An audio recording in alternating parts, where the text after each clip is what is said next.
Bonjour à tous, bienvenue à cette nouvelle matinale d'Avocat Lab 92, l'incubateur du barreau des Hauts-de-Seine. Noémie Kempf va vous parler aujourd'hui des podcasts et des streams, puisque les avocats peuvent aussi créer des contenus vidéo ou audio pour valoriser leur savoir, leur savoir-faire, toucher leurs clients, toucher leurs futurs clients. Voilà, donc je vais laisser Noémie vous expliquer tout ça et cette matinale sera visible sur notre site Avocalab 92 et on vous mettra en ligne d'ici peu le programme des réjouissances pour 2022. Voilà, et puis bienvenue et merci à tous les confrères présents. Vas-y Noémie, à toi. Merci beaucoup et bienvenue aux personnes qui sont avec nous aujourd'hui. Merci de nous donner un peu de votre temps. Je suis super contente de pouvoir partager, mon expérience du podcast, avec vous. Du coup, on a une petite heure ensemble et je vais essayer de pas passer trop de temps sur la théorie, mais de vous donner un maximum de valeur et puis ensuite on pourra passer aux questions si jamais il y en a, si vous voulez parler de votre projet. Alors à chaque fois je me présente, mais parce qu'il y a parfois des petits nouveaux dans l'audience. En quelques mots, du coup, je m'appelle Denis, je suis, content stratégiste, pardon, en freelance. Concrètement, ce que je fais, c'est que j'aide les marques et les entreprises et les créateurs à définir leur, positionnement et leur, marque en termes de, prise de parole, sur les réseaux et sur les canaux digitaux ou non, où sont présentes leurs audiences.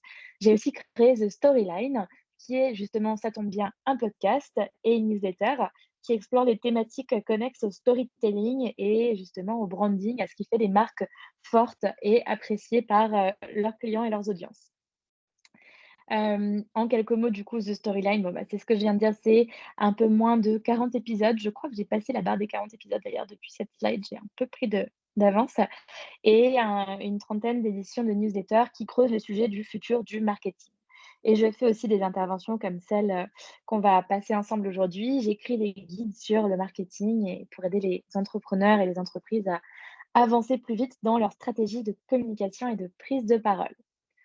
Aujourd'hui, du coup, on va parler du podcast ensemble. Le podcast, il faut savoir que c'est un format qui, depuis quelques années, a énormément la cote, qui a été propulsé par la pandémie, puisque on s'est retrouvés enfermés chez nous et que parfois on n'avait pas grand-chose d'autre à faire que d'écouter des podcasts. En 2020, le nombre de personnes qui écoutaient justement des podcasts natifs a progressé de 48%, ce qui est énorme, qui est 5 fois plus que la radio en replay. Et aujourd'hui, il y a plus de 12 millions de Français qui écoutent des podcasts, ce qui est quand même un chiffre plutôt conséquent, ou du replay audio chaque mois. Et en moyenne, ces gens-là écoutent 16,9 épisodes, ce qui est assez énorme. Donc c'est une opportunité pour les entrepreneurs, pour les entreprises, voire pour les particuliers qui ont envie de se lancer parce qu'aujourd'hui, il y a clairement une demande et une appétence pour le podcast.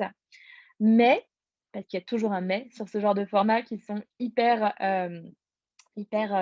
valuable comme on dit, c'est un univers qui est saturé. En 2020, il y a 50 de gens qui se sont lancés, mais il y a aussi 900 000 podcasts qui ont été créés dans le monde, ce qui est énorme et aujourd'hui, il y a 1 500 000 podcasts qui sont actifs dans le monde. Ça représente, plus de 34 millions d'épisodes. Ça fait beaucoup de contenu à digérer pour une seule personne et donc la conséquence, c'est que, aujourd'hui, c'est difficile de se distinguer, de faire connaître son podcast. Il y a un sujet de et on va le traiter dans cette présentation, mais il y a un sujet de découvrabilité quand on se lance et qu'on est un peu noyé dans cet océan de contenu audio déjà disponible avec des audiences déjà fidélisées et engagées. Donc la question qu'on va essayer de traiter aujourd'hui, c'est comment s'y prendre, non seulement pour créer son podcast, mais aussi pour le faire connaître et émerger dans cet océan, de format audio qui est disponible aujourd'hui en quelques clics seulement. On va commencer par du coup, le sujet de la création d'un podcast pour un peu, cerner de quoi on parle concrètement. À mon sens, aujourd'hui, pour créer un podcast qui va marcher, il y a 8 étapes à ne pas louper et donc à suivre, chacune dans l'ordre. Et la première qui est super importante et que parfois certains, vont avoir tendance à, passer un petit peu sous le tapis ou définir à la va-vite, mais qui pourtant va faire toute la différence pour l'audience et pour sa fidélisation, c'est de définir le why de son podcast, le pourquoi, le sens et la mission du podcast. Alors, ça peut paraître un petit peu too much pour certains, se dire: «Qu'est-ce que c'est le why de mon podcast? Quelle est ma mission?» Mais en fait, c'est la raison pour laquelle les auditeurs vont décider de vous écouter et de vous suivre et de s'abonner à votre podcast ou non. Les grandes questions, qui tournent autour de ce why et que vous pouvez vous poser, c'est un bon exercice à réaliser quand vous commencez, c'est: de quoi est-ce que vous allez parler? Quelle est votre thématique, bien sûr? À qui s'adresse votre podcast? Qui a intérêt à écouter votre format audio et à vous mettre dans ses oreilles toutes les semaines ou tous les mois ou toutes les 2 semaines? Comment est-ce que vous apportez de la valeur à vos auditeurs? Donc, en quoi est-ce que votre podcast apporte de la valeur, de la nouveauté ou une valeur en tout cas incrémentale à ce que vos auditeurs, ce à quoi vos auditeurs ont déjà accès et ce qu'ils sont déjà habitués à consommer en termes de contenu? Et vous aussi, pourquoi est-ce que vous voulez lancer ce projet? Pourquoi est-ce que vous voulez lancer un podcast? Quelle est la raison derrière ça? Alors bien sûr, il y a parfois des raisons, purement commerciales. Il y a un besoin de gagner en visibilité dans son marché et c'est une raison qui est tout à fait valable. Mais au-delà de ça, est-ce que vous êtes sûr que le podcast, bah, c'est le format le plus adapté à votre cible? Est-ce que votre cible, elle est habituée à écouter des podcasts? Est-ce qu'elle a un compte Spotify? Est-ce qu'elle est déjà abonnée à des podcasts? Si oui, est-ce que c'est des podcasts qui traitent de thématiques bien précises que vous avez identifiées ou non. Il y a vraiment cette notion de comprendre les attentes de son enfin de son auditeur cible, de son public cible, mais aussi, la valeur qu'on peut délivrer sous le format très précis qu'est le podcast. Parce qu'aujourd'hui, la réalité, en France en tout cas, c'est que les podcasts C2C, donc consumer to consumer, j'ai appelé ça comme ça, mais en tout cas les podcasts créés par des particuliers sur des sujets perso ou B2C, créés par des marques sur des sujets qui sont généralement des sujets de lifestyle, comme par exemple la santé, le bien-être, la méditation, des choses comme ça, sont les podcasts les plus plébiscités par les auditeurs. Donc typiquement, dans le top La France, de podcasts que j'ai regardé la semaine dernière, bah, on a des thématiques comme, horoscope, histoire, culture générale, développement personnel, divertissement et c'est parfois des marques, Take Care, c'est une marque par exemple, hem, Tendance Ouest, c'est une marque, mais il y a aussi beaucoup de particuliers et d'individus qui se démarquent et des médias bien sûr comme France Culture, France Inter et cetera, BFM TV, qui, trustent les premières places de ce podium et c'est difficile de se hisser en haut des charts. Mais pas de panique, l'objectif n'est pas forcément d'être dans le top France des podcasts parce que ces podcasts sont globalement, à moins que vous ayez une idée radicalement, innovante, ou novatrice, sont difficilement détrônables ou en tout cas ce sera avec le temps. Mais un positionnement clair, qualitatif, bah, il peut vous ouvrir l'accès à une audience de niche. Donc à une audience qui est plus petite, du coup pas à l'échelle de notre nation, mais c'est une audience en fait qui a vraiment un intérêt à écouter votre podcast et avec qui vous allez pouvoir créer un lien dans la durée et un rapport de qualité. Par exemple, vous devez le connaître, je pense que généralement on en parle à chaque session d'intervention, que je fais quasiment, mais Lila Louise, Maréchaux a créé le podcast Fleur d'avocat et une flopée d'autres types de contenus, mais notamment ce podcast qui du coup, bah, parle d'avocats qui sont, bien dans leur peau, qui sont épanouis dans leur métier et ça reste quand même un auditoire de niche puisqu'elle s'adresse clairement aux avocats qui veulent comprendre comment s'affirmer et s'épanouir dans leur pratique. Mais c'est pas grave parce que, bah, du coup, elle a créé un petit monopole d'écoute sur ce, secteur, sur ce segment d'audience, et elle a réussi assez rapidement à se démarquer et à établir, comme je disais, ce monopole, en tout cas, cette belle visibilité sur cette niche qu'elle a ciblée dès le début. Deuxième chose qui est un peu le pendant du positionnement, c'est, ça rejoint ce que je vous disais sur Lila Louise, c'est le fait de trouver sa niche ou son océan bleu. Par ça, j'entends du coup le fait au lieu de se dire: «OK, je veux toucher la France entière, avec mon podcast», c'est de se dire: «OK, en quoi est-ce que j'ai de la légitimité à adresser un segment d'audience, un groupe de personnes particuliers avec moi, mon savoir, avec mes contenus, avec mon podcast. Et en fait, ce groupe, aujourd'hui, il n'est pas adressé de manière qualitative, il ne trouve pas de contenu qui l'intéresse. Typiquement, le podcast, enfin, j'aime à penser que le podcast de Storyline est né de ces constats et est né du coup de cette volonté de trouver une niche. Aujourd'hui, enfin, quand je me suis lancée plutôt, quand j'ai commencé à réfléchir au fait de créer un podcast, j'ai regardé, les podcasts qui traitaient du sujet du marketing, donc l'état du marché et le constat, c'était que tous les sujets liés à la création d'un univers de marque ou, enfin, justement tous les podcasts qui marchaient pardon, je m'en mêle les pinceaux. Tous les podcasts qui marchaient et qui étaient plébiscités à l'époque, c'était des podcasts qui, traitaient plutôt de sujets de growth hacking, de produits, d'automatisation, donc des sujets très techniques, très pointus et très axé vers le côté transactionnel et ROI du marketing. Mais il y avait très peu de place, donnée au storytelling, à l'univers de marque dans le sens du branding, donc des éléments beaucoup plus intangibles. Et tous les sujets donc liés à la création d'un univers de marque et la production de contenu, c'était assez flou pour les entreprises et les startups à l'époque parce que c'était pas forcément traité.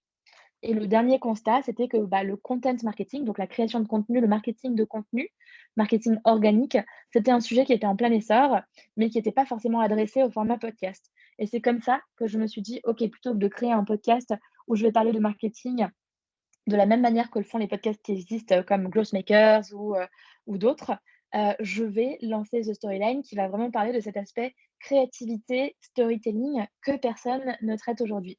Et c'est comme ça qu'assez rapidement, j'ai trouvé mon audience qui était peut-être moindre que, le volume d'audience qui est intéressé par les choses plus transactionnelles, mais qui aujourd'hui est très engagée avec le podcast et ses contenus.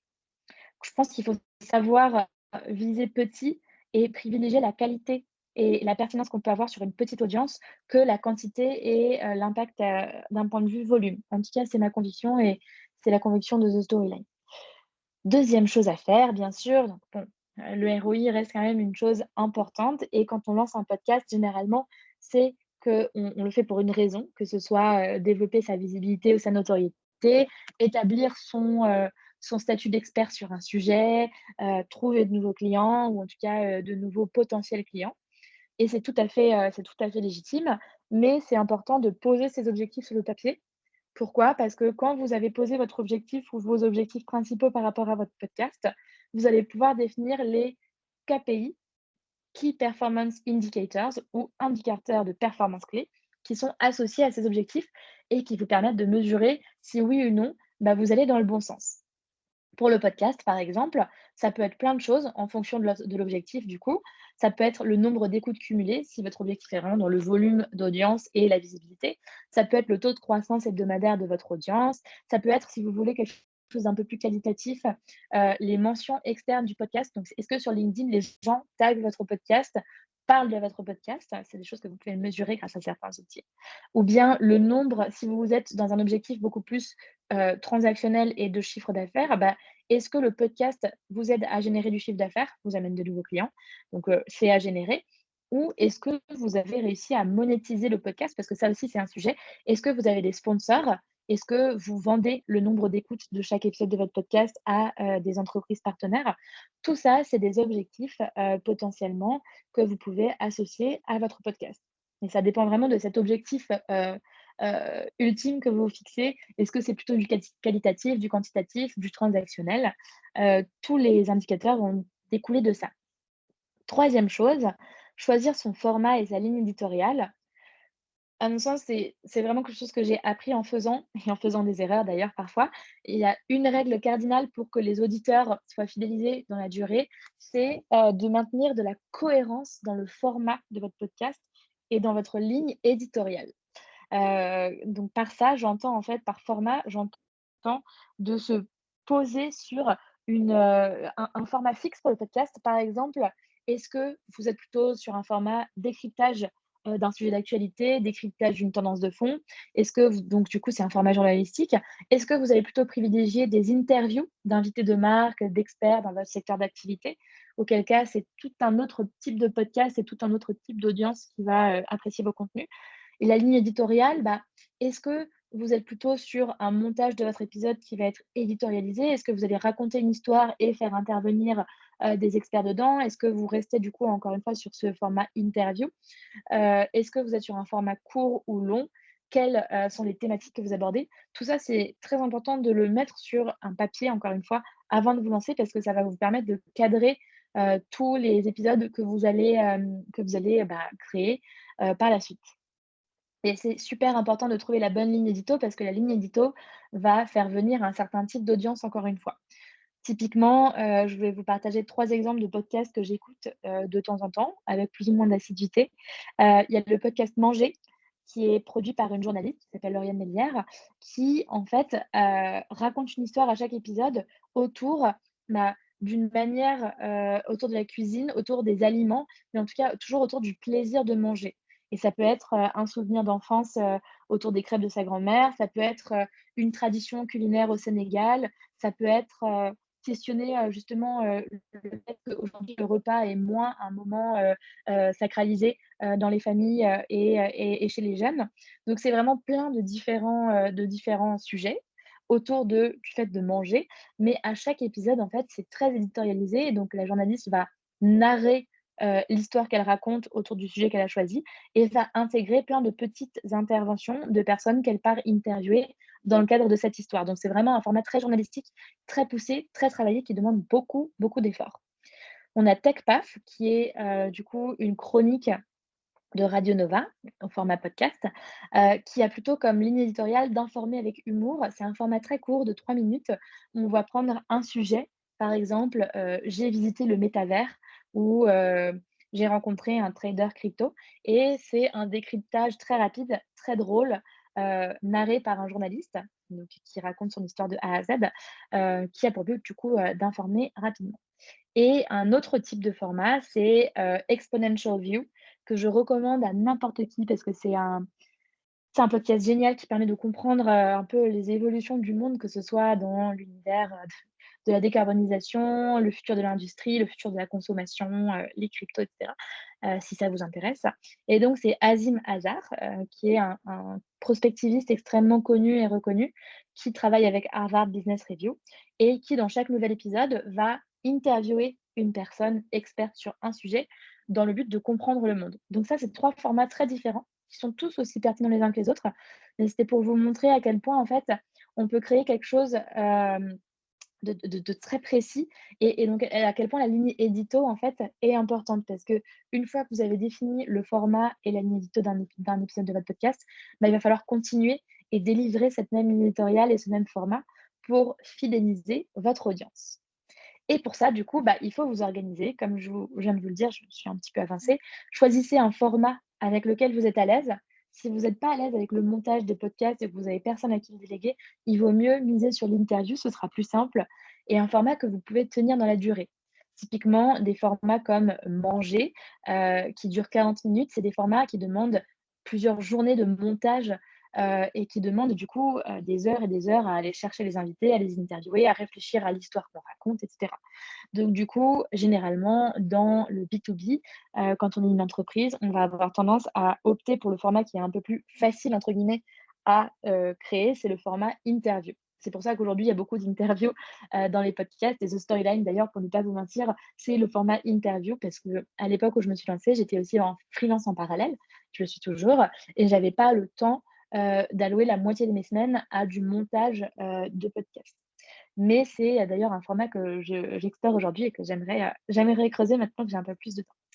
Bref, et une fois que vous avez choisi ce format, bah, posez tout, encore une fois, je me répète, sur le papier. La tonalité, est-ce que vous êtes plutôt, dans une manière de vous exprimer, jeune, formelle, humoristique, informelle?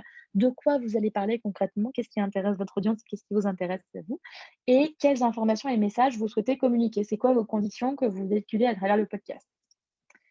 Une fois que vous avez fait tout ça, et croyez-moi, c'est un sacré programme, ça prend du temps, il est temps de créer votre identité visuelle. C'est un défi qui est plus complexe qu'on ne pourrait le croire et plus important qu'on ne pourrait le croire. Pourquoi? Parce qu'aujourd'hui, bah, on l'a dit, il y a 1,5 million de podcasts qui existent et c'est autant de couvertures de podcasts qui sont toutes visuellement très affirmées et c'est très difficile par exemple, sur le Apple Store des podcasts de se distinguer, et donc en fait, c'est super important d'avoir une identité visuelle qu'on peut identifier en tant qu'auditeur rapidement et qui se distingue non seulement sur, les plateformes d'écoute de podcasts, parce que du coup, c'est une chance de plus d'attirer l'œil et donc l'attention des gens qui cherchent un nouveau podcast, mais aussi sur les plateformes type réseaux sociaux sur lesquels vous allez communiquer autour de votre podcast.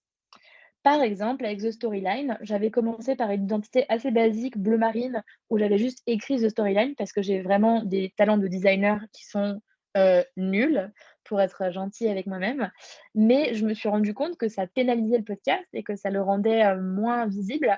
Et du coup, j'ai décidé de travailler avec une graphiste qui a créé la charte éditoriale The Storyline, le brief étant visible et des couleurs vives, un univers un peu punchy. Et du coup, aujourd'hui, les gens sur LinkedIn sont habitués à ces petites couvertures. Donc ça, c'est des exemples de couverture du podcast. Ça, c'est la couverture globale.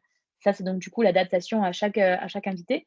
Mais du coup, aujourd'hui, sur LinkedIn, je suis super facilement identifiable à l'œil humain parce que les gens sont habitués à ce mélange de turquoise, d'indigo, de rouge un peu flash et de jaune qui, on va pas se mentir, font un peu mal à l'œil, mais du coup qui ont le mérite d'être très, très, très visibles. Et ça, c'est quelque chose de non négligeable quand on communique autour du podcast. Une fois qu'on a défini tout ça, l'identité, la ligne éditoriale, le why, les objectifs, bah, il faut passer à l'action. Et l'action, ça passe par l'équipement et l'achat de bons outils, puisque pour enregistrer un épisode de podcast, bah, il faut un micro. Et alors, si vous n'y connaissez rien, comme moi quand je me suis lancée, c'est très simple. Il y a plein de micros qui existent. Alors, pour choisir le micro qui est adapté, je n'ai pas la science infuse, mais je vais vous partager ce que moi j'ai fait. J'ai commencé par un Blue Yeti, qui est un micro, semi-professionnel qui coûte une petite centaine d'euros, et qui est tout à fait acceptable. On connecte un petit port USB et son ordinateur et on a un enregistreur sur son ordinateur et on parle dans le micro et il y a potentiellement, on peut enregistrer avec une personne en face de soi et le micro va capter plutôt bien les 2 voix, face à face. Donc c'est tout à fait acceptable pour débuter.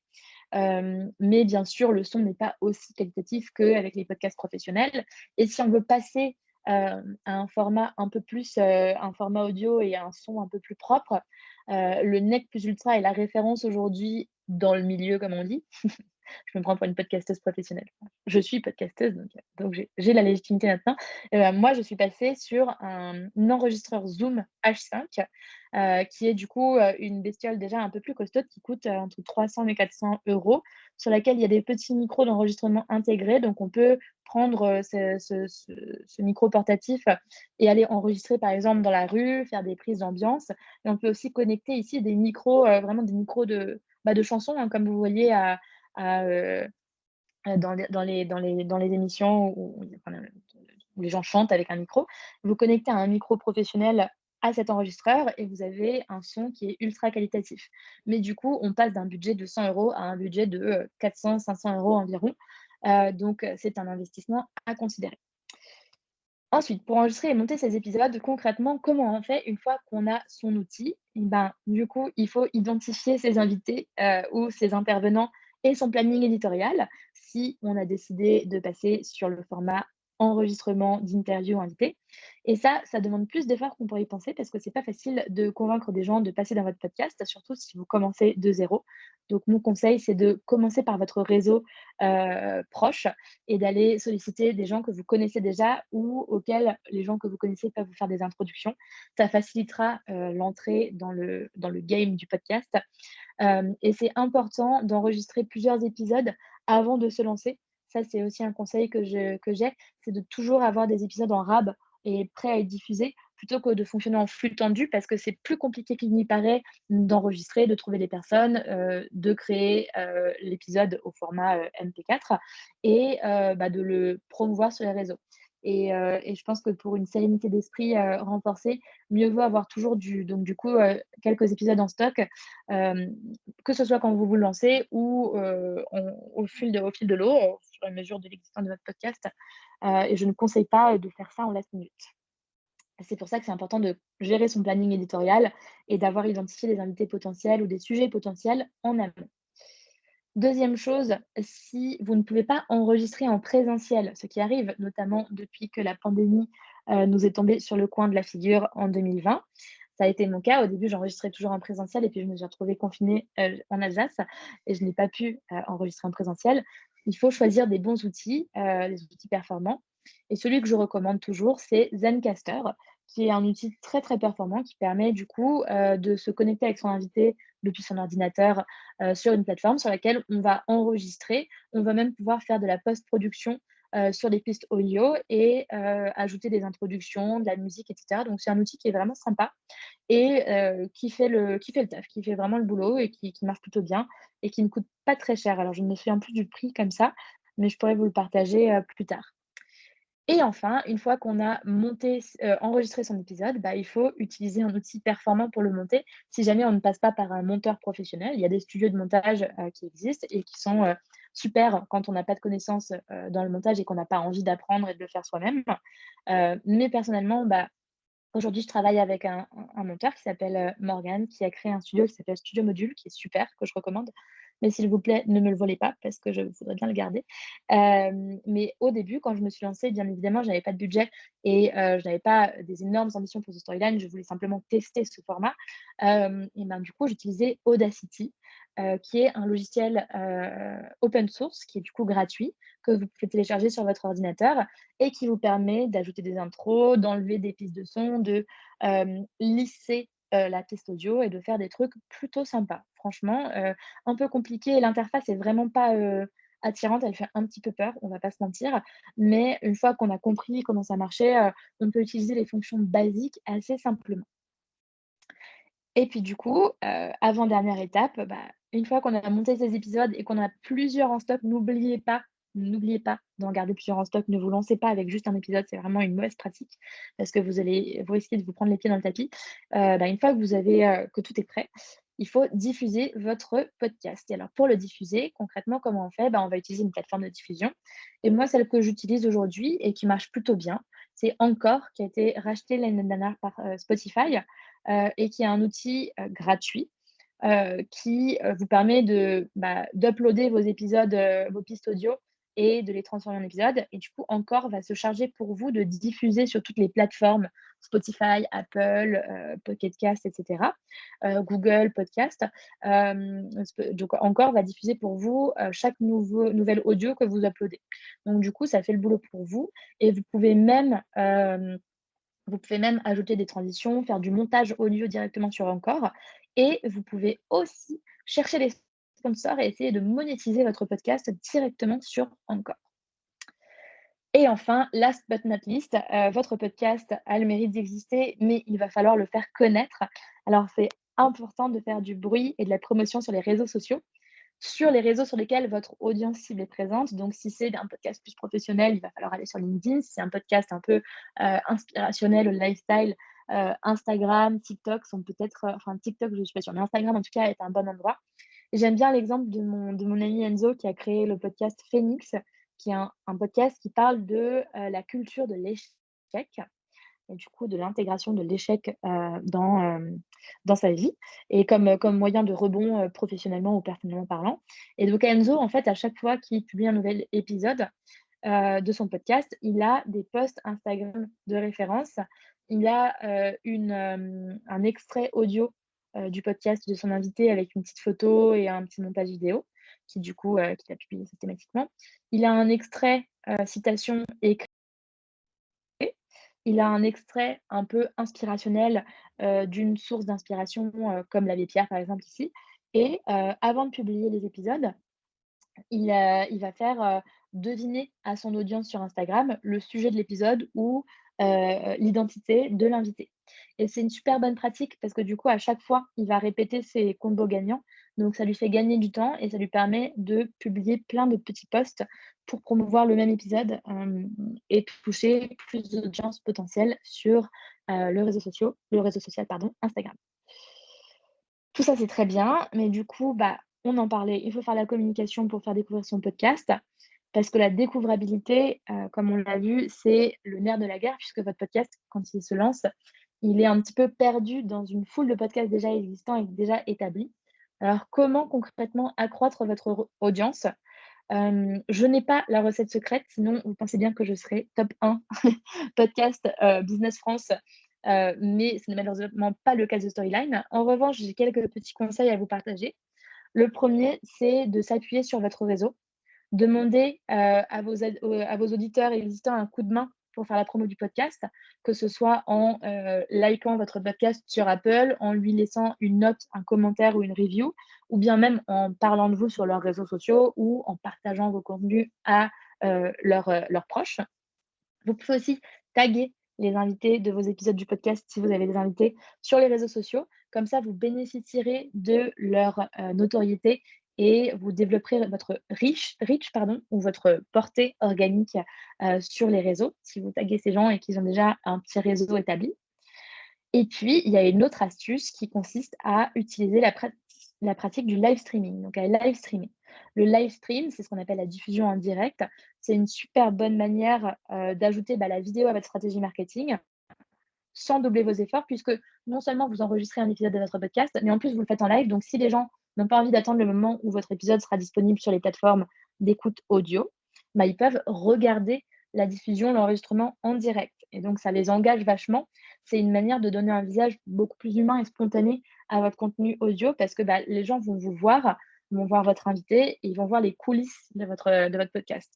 Donc, c'est extrêmement puissant si vous voulez créer un lien et vraiment créer une communauté autour de votre podcast. Parce que les gens se sentent investis, ils sont là avec vous pendant l'enregistrement, ils se sentent un peu privilégiés, donc c'est plutôt chouette d'utiliser ce format. Même si, on verra, il n'est pas forcément facile à mettre en place, quoique. Donc, on a deux types, enfin, le live stream, généralement, peut aussi être assimilé à ce qu'on appelle le pré-enregistrement. Le live stream, c'est vraiment la diffusion en live.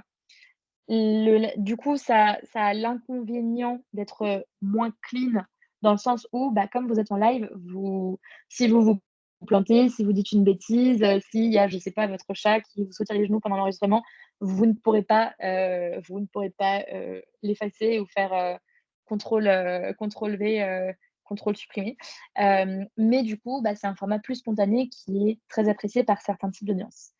Et le live stream, ça permet aussi, d'engager avec les gens qui vous écoutent en live, d'intégrer les retours et les questions des auditeurs. Donc ça, c'est plutôt puissant et ça permet d'avoir vraiment une conversation plus qu'un discours, un peu formel. Le pré-enregistrement, au contraire, c'est donc du coup de vous enregistrer et de diffuser en live un enregistrement. C'est plus cadré et c'est plus travaillé et ça permet d'éditer la vidéo avant de la diffuser, du coup. Mais il y a moins de spontanéité et du coup, vous n'avez pas des gens vous pouvez pas intégrer les retours des gens qui vous regardent en même temps puisque, vous allez leur diffuser un truc, préenregistré. Concrètement, pour le live stream, quand on se lance, quels outils? Vous pouvez, utiliser Zoom. Zoom vous permet du coup, pour un moindre prix et beaucoup de gens utilisent déjà Zoom dans le cadre des réunions professionnelles, donc c'est facile de rester sur cet outil, et vous pouvez retransmettre en live sur Facebook et YouTube. Ou bien, si vous voulez un truc un peu plus pro et un peu plus, spécifique, il y a l'outil StreamYard qui est très connu et très utilisé par les live streamers, qui, vous permet de rediffuser votre, live stream sur Facebook, YouTube et LinkedIn en plus. Donc du coup, un avantage par rapport à Zoom et le deuxième avantage, c'est que, StreamYard a été conçu pour, streamer et donc StreamYard vous permet d'intégrer en live les commentaires. Là, vous pouvez voir sur la petite capture d'écran, vous pouvez vous pouvez rebondir en live sur les commentaires et les questions des gens qui vous écoutent et ça permet de créer de l'interaction. Donc ça apparaît sur l'écran d'enregistrement et vous pouvez du coup, vous et vos invités, rebondir dessus et engager un vrai dialogue, ce qui a quand même l'avantage, d'être beaucoup plus, inclusif par rapport à votre audience que Zoom. Voilà, c'est tout pour moi. C'est tout pour la théorie. J'espère que ça vous a donné des idées, et ça vous a donné envie de vous lancer. Donc merci pour votre attention. Maintenant, c'est à vous de vous lancer. Si vous voulez creuser un peu les sujets, n'hésitez pas à aller sur la newsletter The Storyline et à vous y inscrire. Je partage des conseils marketing, tous les mois et bien sûr, le podcast est disponible à cette adresse. Vous pourrez en découvrir un peu plus sur, la création de podcast, mais aussi plein d'autres sujets comme la création de newsletter, la créativité, le storytelling, la création de contenu, etc. Et je vous ai préparé un petit document Notion template que vous pourrez réutiliser pour poser sur le papier justement le why de votre podcast, vos objectifs et tous les éléments importants dont je vous ai parlé dans cette présentation. Voilà, voilà, on a un peu de temps pour les questions. Merci Noémie pour cette intervention. Tu as parlé du célèbre podcast Fleur d'avocat, qui est un peu le podcast le plus célèbre dans la profession d'avocat, qui peut peut-être permettre aux confrères de voir quelles pistes explorer. On a une avocate au barreau des Hauts-de-Seine, Sonia Koutchouk, qui est coprésidente de la commission MARD, qui s'y est mis l'année dernière pour des petits podcasts Génial. pour expliquer des domaines du droit, notamment en droit de la famille et puis en médiation et mode alternatif de règlement des différends. Voilà, donc je pense que les avocats s'y mettent petit à petit. Alors, c'est évidemment des nouveaux horizons dans la communication, mais bon, c'est toujours bien d'avoir des pistes pour communiquer. Et donc, merci pour tous ces recommandations, ces tips techniques et autres. Et si les confrères présents veulent te poser des questions, je les laisse. Voilà, allez-y. Bonjour, je ne sais pas Bonjour. si vous m'entendez. On vous entend très bien. D'accord, j'ai une question donc, par rapport à ce que vous venez d'exposer. Est-ce qu'il faut forcément faire appel à une personne extérieure pour faire tout ça ou est-ce qu'on est capable, avec ce que vous avez expliqué, de le faire soi-même? Est-ce que c'est conseillé de le faire soi-même ou de le déléguer? Ah bah, du coup, très bonne question. Merci Charlotte. Moi, je pense que justement, c'est mieux d'incarner son podcast et de le faire soi-même, parce qu'il y a des avantages, non négligeables quand même, parce qu'on du coup, on gagne on apprend à faire une nouvelle chose. Moi, je suis complètement autodidacte sur le podcast. J'ai appris à monter, à enregistrer, à promouvoir, à diffuser, en quelques mois à peine, grâce à tout le contenu disponible aujourd'hui sur internet gratuitement.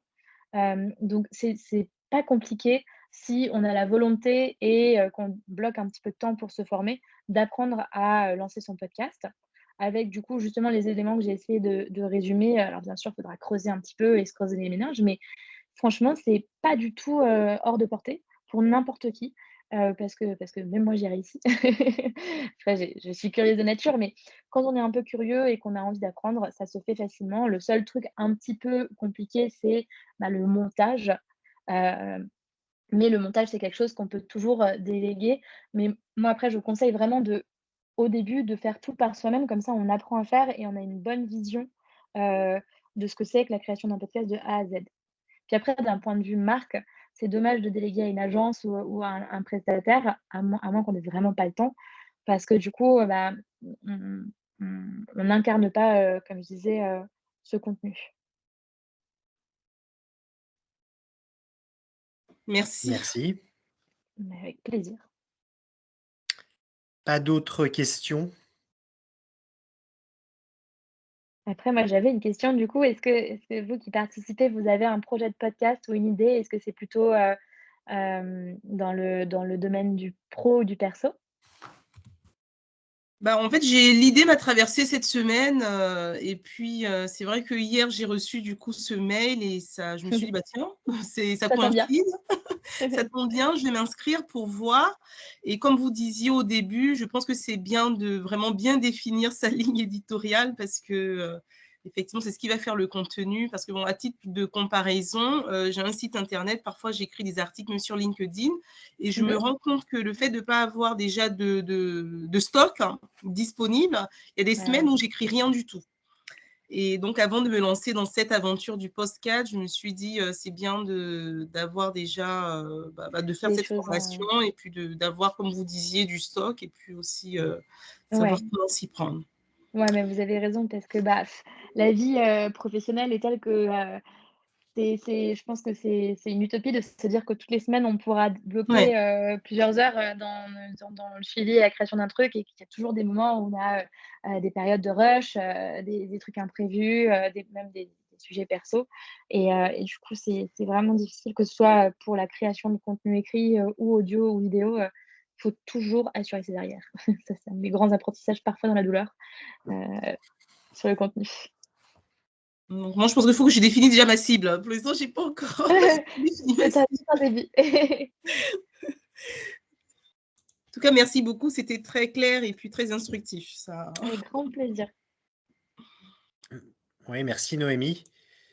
Écoutez, s'il n'y a pas d'autres questions, on va pouvoir clôturer cette matinale qui sera rediffusée comme les épisodes précédents. Noémie nous a parlé la semaine dernière de l'opportunité pour les avocats de créer des newsletters. Et puis, avant ça, elle nous avait parlé un peu du content marketing, enfin, tous ces nouveaux horizons pour les avocats. Et puis, les matinales du début de l'année dernière aussi sur LinkedIn, comment faire un site internet. Vous pouvez toujours les voir ou les revoir. Il y a plein de petits tips à prendre avant le programme de la nouvelle saison. Bah, écoutez, merci à tous pour votre participation et à bientôt. Et surtout, merci à Noémie de nous avoir dispensé ses savoirs. Voilà, Merci pour votre attention. au revoir, à bientôt. À bientôt.